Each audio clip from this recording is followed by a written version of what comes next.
Resilience for Peace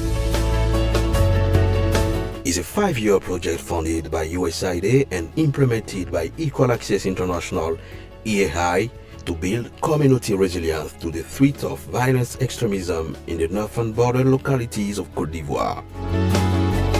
The main objective of the project is to reduce the socio-economic vulnerabilities of communities in this region through community-based actions and good practices. Each year, as part of this project, Equal Access International organizes an annual learning summit. This summit is an opportunity to centralize and discuss the research conducted within the project and to integrate it into the following year's planning.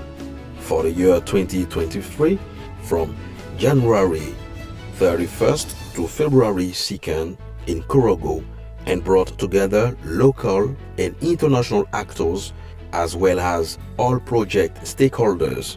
The opening ceremony was marked by speeches from authorities, including the Executive Secretary of the National Security Council.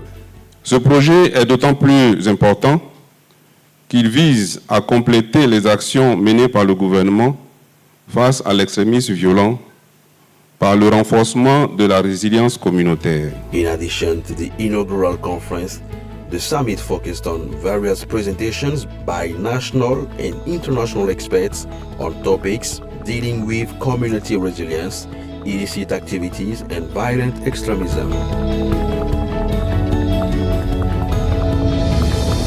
The summit also focused on group work, where participants were able to express themselves.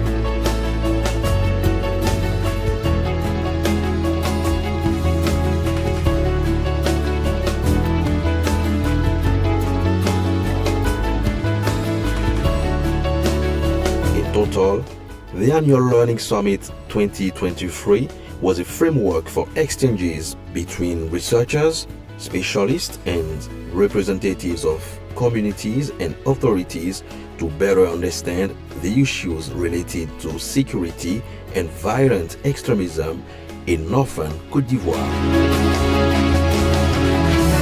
Je voudrais juste vous dire que nous sommes ici après un travail que nous avons fait en commun avec l'USAID et Equal Access. Voilà. Quand ils nous ont présenté le projet d'aller en eau profonde, nous avons donné notre accord, je parle du CNS, et nous sommes là aujourd'hui. Donc c'est pour vous que nous sommes conscients de ça. Ce qui m'a beaucoup marqué, c'est l'attitude des chercheurs. Vraiment bravo à l'USAID pour avoir entrepris cette démarche-là. Parce que j'ai senti qu'ils vont au fond des problèmes pour analyser. Ceux-là au moins vont au fond des problèmes. Ils croisent les populations, ils discutent.